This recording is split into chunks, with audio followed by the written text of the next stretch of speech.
Ang binibigyan ko lang po ng time ngayon ay yung mga nag-request na house members na kailangan pa nila ng kaunting panahon pag-aralan yung mga tatlong complaints na Nako. final earlier. Balita ho natin, nagdadalawang isip na umano ang ilang politiko na suportahan ang pag-impeach kay Vice President Sara Duterte. Sabi ng isang dating mambabatas, palakpakan! Buti pa ho itong si dating Pangulong Rodrigo Duterte. Nagpasalamat ho siya dito kay Ka Eduardo Manalo sa kanilang pagsasagawa ng Rally for Peace. Pero itong presidente na inayunan ho nila doon sa panawagan na itigil ang impeachment, wala man lamang ho tayong narinig na statement dito sa walang yang bangag na presidente na to. Ito ang statement ni Tatay Diggs, pero bago yan, 38 sa balota, Congressman Rodante Marcoleta. Isang like at isang subscribe, masaya na ho tayo dyan. At number 10 naman ho, itong si Attorney Jimmy Bondok. Ito ho, I would like to thank Ka Eduardo Manalo and the Iglesia ni Cristo for organizing and mobilizing its member in today's prayer rally for peace.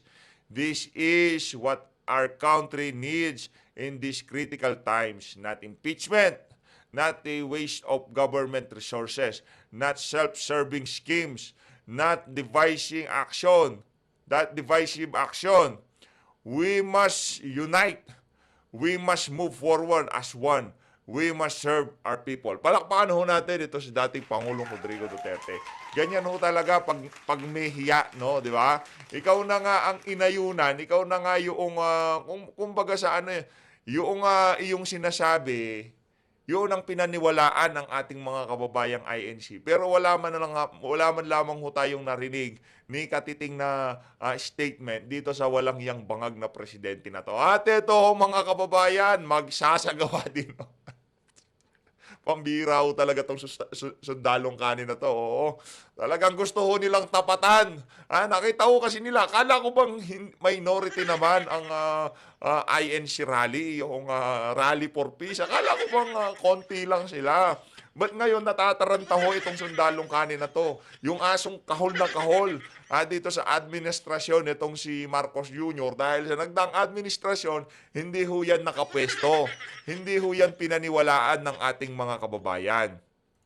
Kaya ngayon ho, nag-aasik ng lagim itong si sundalong kanin. Ituloy ang impeachment ni Sara. Palakpakan. Ituloy nyo lang. Puputok lahat sa pagmumukha nyo yan pagka tinuloy nyo yung ano na yan, yung impeachment laban dito kay Vice President Sara Duterte. Mga Magdalo Party List, we will join the pro-impeachment event January 16 at EDSA Shrine. Naku, talagang itong mga dilawan, lugar ho talaga nila yung EDSA na yan, no? January 18 at EDSA People Power Monument. Anak ng tokwa, talagang January 31, multi-sector rally venue to be announced later. Sinong organizer kayo? Siya mag-a-announce malinaw pa sa sikat ng araw. Yaang mga nagtutulak sa impeachment laban dito kay VP Sara, sila din ho yung mga individual na wala naman hong ambag sa ating pamahalaan pero ngawa ng ngawa, kagaya nitong si Trillanes. Ang gawin mo, pumunta ka na lang ng Manila Pen. Isama mo yung tropa mo at kunin nyo yung mga kutsara. Ito mga kababayan, di ba sabi ni Tatay Diggs, kinuha daw nila yung kutsara. Ito, pakinggan natin ang panayam nitong si Manong Ted Filon at makaibalita ho tayo dito kay Secretary General Reginald Velasco. Kaugnay dito sa impeachment na to, kung ano nga ba ang nagiging flow nito diyan sa House of Representatives. Kung ano na yan, kung luto na ba yung impeachment at pwede nang hihain sa Senado. Pero balita ho natin, yung ibang mga mambabatas, hindi pabor sa impeachment nitong si VP Sara. Kasi pagtatrader ho yun doon sa 32 million na bumoto kay VP noong nagdaang election. Ano ho yun? Pang-traidor.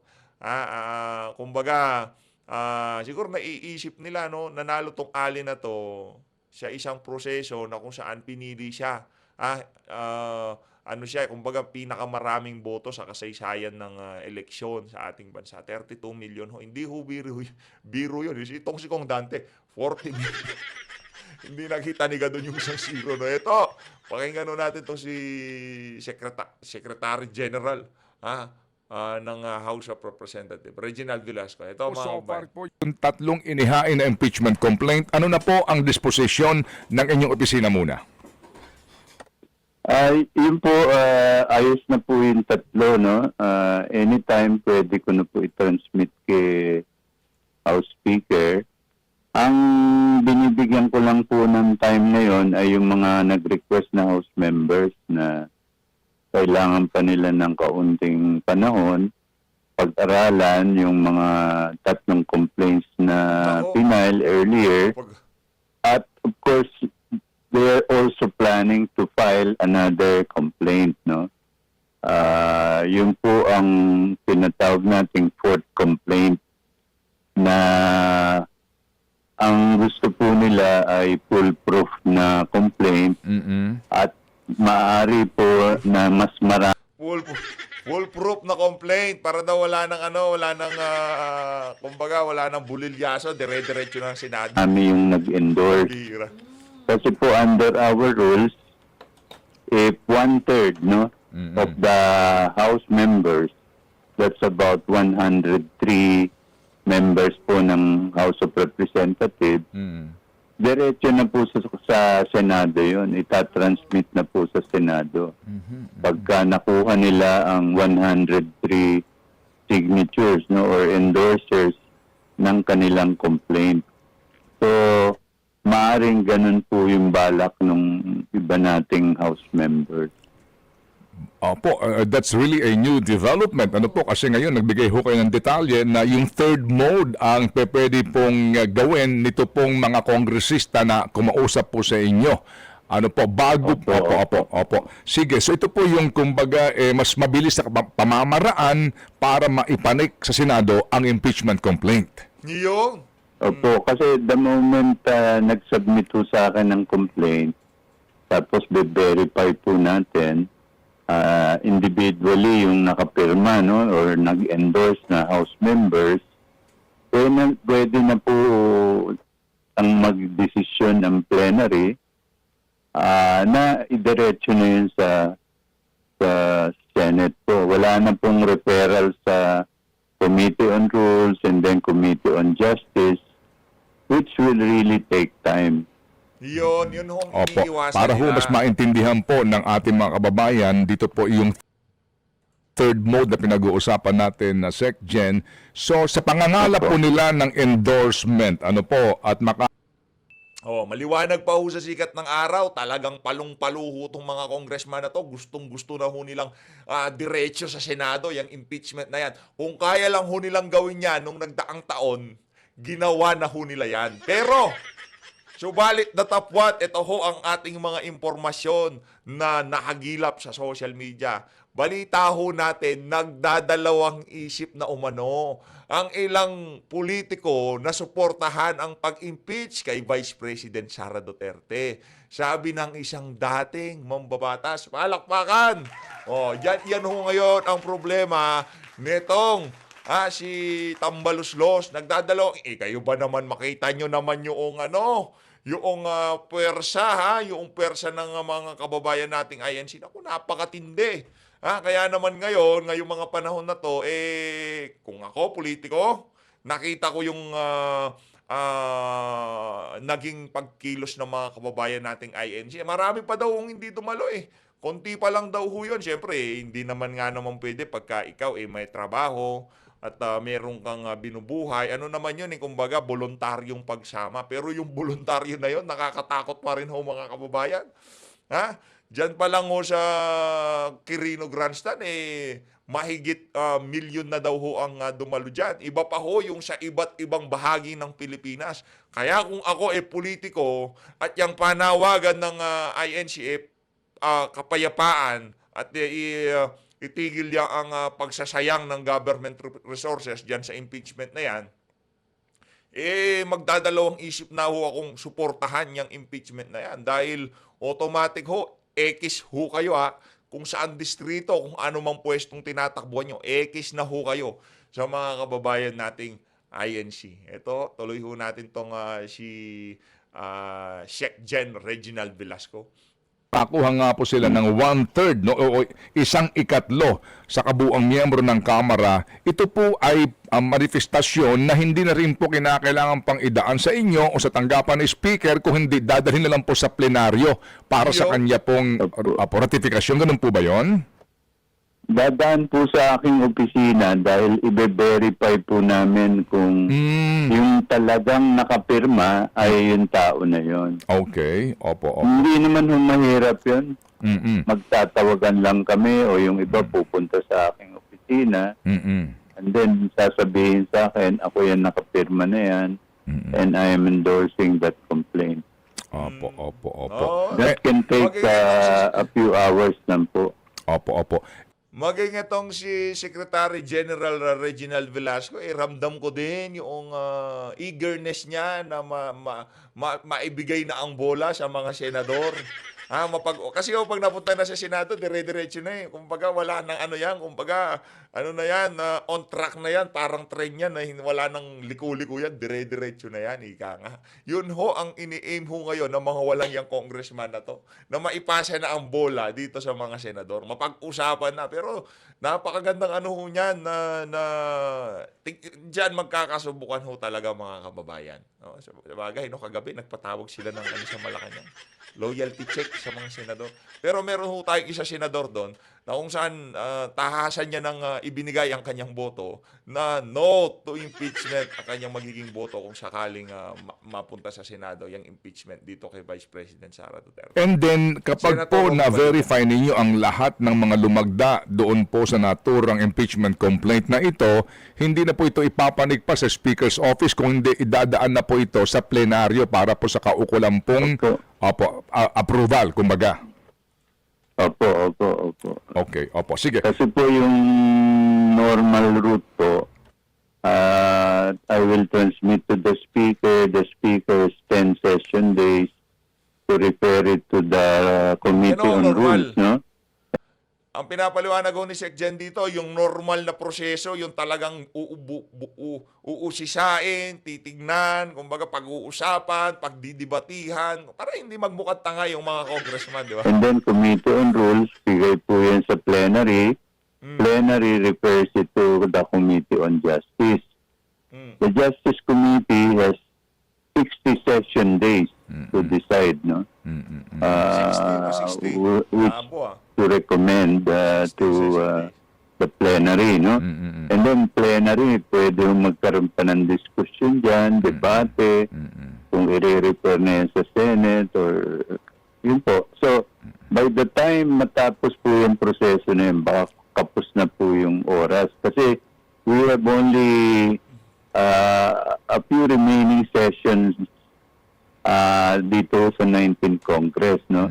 Like ito pong from January 13 to February 7, ang ano po lang, 4 weeks po yan, 3 times 4, 12 session days. Tapos po yung pagbalik nila, June 2 to June 16, 2 linggo lang po yun, bali 6 session days. So, ang remaining na lang po, kung hindi nyo bibilangin yung kahapon, is 17 session days. Nako, Opo. 17 na So, lang. natitira. Opo. So, kumbaga Wala na, yung ubos materiality of time, no, ay napaka-importante. Opo. Sec. Gen, ito lang po.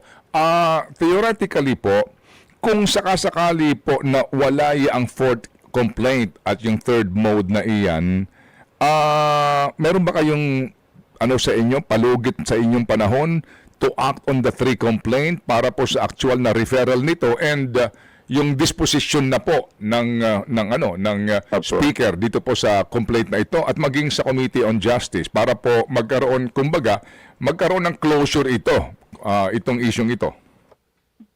Opo. Well, pwede po naman i-transmit na itong tatlo, no? Yung iniintay lang natin itong pakiusap ng ibang House members na mas magpapadali po sa impeachment complaints, no? Hindi ho nakikiusap. Ayaw ho talaga nilang suportahan. Nahihirapan ho kayo kumuha ng 1/3. Yun o yung pagmamadali. Kukuha sila ng one-third, diretso sa Senado. Kaso ang problema, nahihirapan ho sila. Kasi yung ibang mga congressman, nakita ho nila kung gaano karami sa ating mga kababayan ang ayaw dyan sa impeachment na yan na pinagpipilitan ho nila. Yung pagproseso po sa House of Representatives. Kasi po, alam niyo naman, pag nasa sinalang po yan sa Committee on Rules, pwede magkaroon dyan ng debate. Tapos sa plenary po, yung mga House members na kontra o pabor, may mga suggestions po yan. Opo. So, hindi po automatic yan na pag na-repair sa plenary, tapos na po, no? And then, pag na-repair po yun sa Committee on Justice, bibigyan mo ng Committee on Justice ng pagkakataon sagutin ng mga involved, no? Opo. At saka mga witnesses po magte-testify. Kaya nga ho, they're given 60 session days. Opo. So, doon sa binilang natin, medyo kapos na po yung oras. Tapos po, pag ni-repair sa Senate yan, tininansmit sa Senate, they also need time Opo. to organize the impeachment court, Opo. approve the rules, di ba po? Opo. So, yun yung time frame na yun, parang mahirap mangyari dito sa 19th Congress, which will officially end by June 30, no? Last day nung mandate nila po ng 19th Congress. Opo, sige po. Sec Gen, kung mamarapatin po ninyo, tama ho ba ang bilang ko dito? 105 yung one-third sa kasalukuyan pong members ng House? 105? Ang bilang po namin is 102 point something. So, ni-round up namin po 103. Okay, sige po. Yan ho bang 103 na yan? Again, kung mamarapatin po ninyo, meron po bang ngayon bilang na? Meron na ba kayong hawak na bilang? Ilang kongresista itong nakikiusap po sa inyo na nangangalap, pwede po mangalap po ng 103 na lagda? Meron na bang bilang ngayon? Well, ang nasabi ko po earlier, mga 10 to 12 silang nakikiusap sa akin. And I expect more House members to talk with me about this, no? In the coming days, no? So, yun po ang kailangan po namin pagbigyan yung mga House members na merong naiisip na mas magandang paraan para mapabilis po yung impeachment case. Opo. Yun ho bang 10 to 12 na yan, sila ho ba'y members ng minority or majority? Both po, both. Okay. And, both minority and majority. Opo. Sir Sec Gen, pinag-uusapan ho ba ninyo ni Speaker ito pong naging rally ng peace rally ng INC at nananawagan nga po pareho po ni Pangulong Marcos na wag nang magkaroon ng impeachment proceedings? Hindi ho kami pa nakapag-usap tungkol dyan because alam niyo naman, may session ho kami kahapon. But namo-monitor naman namin, no, na sinasabi nila it's non-political daw at gusto na lang magkaisa. No? Nakikisa naman ng Congress sa fall na yon, no? Pero yun nga, hindi mo maiwasan na ang House of Representatives po ay ating vanguard, no? Vanguard po yan, inelect po yan ng mamamayan. Ang mandate po niyan ay hindi lang pumasa ng batas, may oversight functions din po yan, no? Tinitignan po nila kung tama yung, kunyari ginagawa ng mga government officials, yung paggamit po ng kanilang pondo, kung naaayon ho yun sa batas. So, yan po ang inherent powers ng House of Representatives under the principle of check and balance. Opo. So, yun po ang inyo pong pananaw dito po sa naging National Peace Rally, no, ng INC. Ano ho naman po kaya, kung meron man, reaksyon dito ang Kamara, ang inyong opisina, Office ni Speaker, doon sa naging survey ng SWS na mas malaki ang bilang ng mga Pilipinong pabor umano sa impeachment ni VP Sara?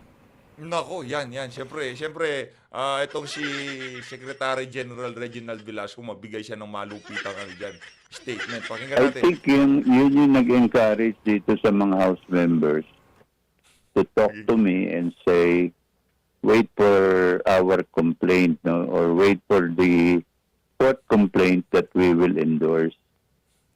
Anak ng toko. Pag ako pala merong ganong survey na alam naman na kargado at talagang merong impluensya ang mga politiko, sa bagay, ganyan ho nilang lukuhin ang sambayan ng Pilipino. Maglalabas sila ng survey, kikilos sila. Para yung survey na ginawa nila, sasagutin nila. Ganon ho kawalang yato mga politiko na Kasi kung may support na talaga ng mamamayan, nagbigay ng lakas ng loob to sa ating mga House members. Bakit nahihirapan ba sila? Ramdam ba nila na hindi popular yung ano na yan? Yung impeachment na yan. Kaya talagang kailangan nilang manghiram ng lakas ng loob doon sa survey ng SWS. Hindi pa nga marami. Ano lang, malaki lang siya doon sa mga hindi pabor. Nasa 41%. Nasa 40%. Pero yung undecided at yung hindi pabor, hindi pa ho natin pwede sabihin majority kagad yung ano na yon, yung survey na yon. At doon sa nagdaang rally, itinaon pa ho talaga bago lumabas yung may sagawa yung rally, peace rally ng INC. No, bago nila ilabas yung survey na yan. Kaya talagang napakalaki hong kabalbalan na ang ano na yan, yung sinasabi ng ibang mga congressman na kasi lumakas ang loob nila dahil dun sa survey. Kung wala pang lalabas na survey, di lalakas ang loob nyo. Anong toko? Na talagang seryosohin itong impeachment complaint na ito. Opo, sige po. So Sec Gen, ito pong linggong ito will be crucial sa mga decision po na gagawin ng mga miyembro ng Kamara, considering nga po na ang inyo pong last day ng session bago po ang bakbakan sa halalan Pebrero 7. Opo, Pebrero 7 po, yun yung last session day, no? At by practice po kasi, nag-e-end ang session, not necessarily on Friday, February 7, pero Wednesday pa lang po nag-a-adjourn na. Oo nga po. Kasi po yun din po nga ang actually schedule po ng ng plenary session, no, Monday to Wednesday. Opo. Sige po. So Wednesday only. Opo, Sec Gen, kami po yung muling tatawag dito po sa napaka-importanteng issue. Ayun na nga mga kababayan, no, yun hong naging panayam nitong si Manong Ted Filon dito kay Secretary General Reginald Velasco. Ano hong masasabi nyo dito mga kababayan, no? Na talagang maging itong Secretary General dapat sana housekeeping lamang yung ang kanyang partisipasyon dito sa ano na to. Kumbaga para pag mag-receive ng mga dokumento. Pero base ho dito sa ating naririnig dito kay Secretary General Reginald Velasco, maging siya ho talagang kung maririnig niyo ho ang pilantik ng kanyang dila, pabor din ho siya dito sa impeachment laban dito kay Vice President Sara Duterte. Hindi ho ba nagpapalit ng Secretary General? Kasi nung panahon nung mga nagdaang speaker, siya pa rin ho yung Secretary General. Ano ho ba yan? Habang buhay na ba ho itong mama na to sa pwesto niya na yan? No, kasi parang daig pa ho ang presidente. Tagal na ho dyan yan, yung si Reginald Velasco. Ngayon, napapansin ho siya. Marami nga akong napapansin sa ating mga kababayan na itong si Reginald Velasco.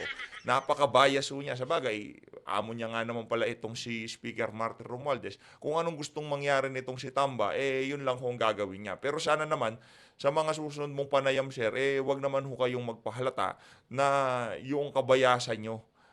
Dapat sana, hindi naman ho kayo politiko. Ano lang ho kayo dyan, trabahante ho kayo dyan sa House of Representatives. Kahit pa paano, magpakita ho kayo ng fairness para makita ng ating mga kababayan na hindi lahat ng tao dyan sa House of Representatives, sunod-sunuran sa gusto ni Tambaluslos. Sa bagay, baka, hindi ho ba kayo mamimigay ng akap? Baka itong si Secretary General Reginald Velasco mamigay din ng akap. Makita rin natin yung pagmumukha niya sa tarpaulin. Meron din palang naka-allocate, no? Hindi natin alam. Nagtatanong tayo dito, hindi ba kayo mamimigay ng akap, Secretary General Reginald Velasco? Baka mamigay din kayo ng akap dyan sa mga pinagagawa nyo na yan. Kasi kung ako itong si Tamba, talagang narinig ko itong ano mo na to, itong panayam mo na to, talagang napakalupit ho nitong mga kababayan. Ito, lipat ho tayo. Ito, lipat tayo dito kay Franz Castro. Meron ho siyang sama ng loob sa mga Duterte. Ibang klase ho talaga tong alin na to. Dito kay Aling Iska, pakinggan ho natin ang sama ng loob niya sa mga Duterte. Para ho siyang linoko ng boyfriend sa tono niya, di ba? Ganyan ho yung mga sawi sa pag-ibig. Ang lalim din ng eyebags mo, madam, nawala yung ano nyo, yung pagiging, kumbaga, nawala yung angas ng mga pagmumukha nyo. Kasi nagdaang panahon nung talagang binibiran nyo tong si BP Sara, ang aangas nyo sa social media. Pakinggan ho natin ngayon ang mga banat nitong si Franz. Gano'n naman ang mga Duterte, no? Sabihin nila, tatakbo, tapos hindi. Pero mukhang Ganon talaga, depende yan. Meron hong mga bagay na hindi pwedeng seryosohin. Kahit na sinabi na yun ng mga Duterte na hindi sila tatakbo pero tatakbo, ganon ho talaga. Kayo naman, oo. Yun ang tawag ng pagkakataon. Sa ayaw at sa gusto mo, pagka tinawag ka na ng pagkakataon, kailangan mo na hong gawin yung mga bagay na dapat mong gawin. At dito sa pagkakataon na to, na talagang napapariwara na ang ating bansa dahil sa kapalpakan ng amo nyo dyan sa house at ang pinsan niya dyan sa Malacanang, kailangan ho talagang tumakbo ni VP. palakas ng loob sa kanya, no? Ngayon niya sinasabi yan, ano, yung mukhang itong mga kilos ng Iglesia ni Cristo. Pero, well, sana hindi siya manalo. Asa ka pa. Ikaw, Aling Iska, sigurado hindi ka mananalo sa bid mo, na senatorial dream mo. Hindi ka mananalo ng pagka-senator. Ang mananalo itong si Attorney Jimmy Bondoc. Talagang yan, may prinsipyo yan. Napakasimpleng tao, hindi siya mahangin na approve sa atin yang si Attorney Jimmy Bondoc, Kaya yan si Attorney Jimmy Hinlon. Suportahan din ho natin yan. Itong si Senator Bato de la Rosa, basta sa lahat ho ng kandidato nitong si dating Pangulong Rodrigo Duterte, bitbitin ho natin sa susunod na eleksyon. Wala ho tayong sisinuhin. Itong si Senator Philip Salvador, para medyo kahit paano maisa-ayos natin, lalo na ho itong si Pastor Apollo Kibuloy.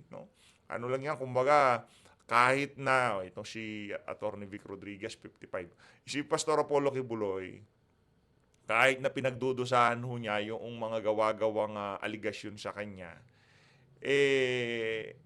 nakikita pa ho natin yung mga kanyang ginagawa. Yung mga ginagawa niya nung hindi pa siya nakakulong, nung hindi pa siya tumatakbo, tuloy-tuloy pa rin ho yan, mga kababayan. Yung pagbibigay ng tulong sa ating mga kababayan. Hindi lang ho sa Davao, sa iba't ibang bahagi ng Pilipinas. Kaya tayo ho, at marami ho sa ating mga kasama dito sa PH Update, talaga namang suportado yang si Pastor Apollo Kibuloy. Kayo ho ba, mga kababayan, sinusuportan nyo ho ba itong si Pastor Apollo Kibuloy? I-comment nyo ho sa baba. Ilatag nyo ho dyan sa baba ang inyong mga komento, para kahit pa paano, yung mga taga-suporta nitong si Pastor Apollo Kibuloy, lalong mabuhayan ng loob, ika nga. Itong si 58, ayan, number 52 sa balota, Pastor Apollo Kibuloy. Maraming salamat sa pag-support sa PH Update. Mag-ingat ho kayong lahat. Mahalin ho natin ang Pilipinas. Attorney Vic Rodriguez, number 55 sa balota. Wala ho tayong talo dyan. Panalo ang sambayanan. Para sa mga taga-Davao, number 2 sa balota, President Rodrigo Roa Duterte. Wala nga naman kalimutan. 38, Rodante Marcoleta.